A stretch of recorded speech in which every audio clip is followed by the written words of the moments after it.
So guys আজকে part 2টা দেবো মাঠের। তো চলো চলে তো আসলাম এই পর্যন্ত, কিন্তু ওইদিকে আর যেতে পারবো কিনা সেটাই সন্দেহ, কারণ কাদাটা তোমরা একটু দেখো নিজেরাই।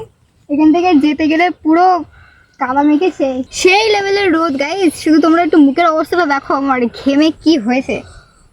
তো আমার মনে হয় না যে আমি আর ওইদিকে যেতে পারবো। ভীষণ অবস্থা খারাপ গাইস, ভীষণ অবস্থা খারাপ।